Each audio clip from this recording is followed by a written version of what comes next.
Dans ce passage d'Ézéchiel 44, nous voyons comment les Lévites devaient être vêtus pour servir le Seigneur. Lorsqu'ils franchiront les portes du parvis intérieur, ils revêtiront les habits de lin. Ils ont sur eux rien qui soit en laine. Quand ils feront le service aux portes du parvis intérieur et dans la maison, ils auront des tiares de lin sur la tête et des caleçons de lin sur leurs reins. Ils ne se ceindront point de manière à exciter la sueur. Ézéchiel 44, 10-18. Ceux qui servent le Seigneur ne doivent pas avoir des habits de laine. Et pourquoi cela? Pourquoi donc? L'explication nous est donnée dans ce passage. Ils ne mettront pas de ceinture qui provoque la sueur. Aucune œuvre qui produise la sueur ne peut être acceptée par le Seigneur. Mais que signifie donc la sueur?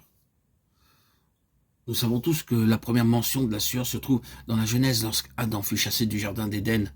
Après le péché d'Adam, Dieu a déclaré ceci. Il dit à l'homme, puisque tu as écouté la voix de la femme et que tu as mangé de l'arbre au sujet duquel je t'avais donné cet ordre, tu n'en mangeras point. Le sol sera maudit à cause de toi. C'est à force de peine que tu en tireras ta nourriture tous les jours de ta vie. Il te produira des épines et des ronces et tu mangeras de l'herbe des champs. C'est à la sueur de ton visage que tu mangeras du pain, jusqu'à ce que tu retournes dans la terre d'où tu as été pris. Car tu es poussière et tu retourneras dans la poussière. Genèse 3, 17, 19. Il est clair que la sueur est étroitement associée à la malédiction. À cause de la malédiction, la terre produisait du fruit, parce que l'homme faisait des efforts et ces efforts provoquaient la sueur. Tout travail qui produit de la sueur est prohibé pour ceux qui servent le Seigneur. Cependant, aujourd'hui encore, quel déploiement d'énergie il y a dans son œuvre. Hélas, frères et sœurs, peu de chrétiens peuvent servir aujourd'hui sans produire de la sueur. Leur travail implique une planification rigoureuse et une certaine agitation.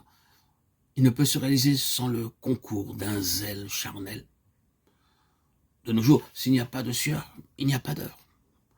Avant de devoir ou de pouvoir travailler pour Dieu, on doit contacter beaucoup de gens, avoir des discussions, des mises au point, et pour finir, avoir l'accord de certaines personnes pour pouvoir aller plus loin.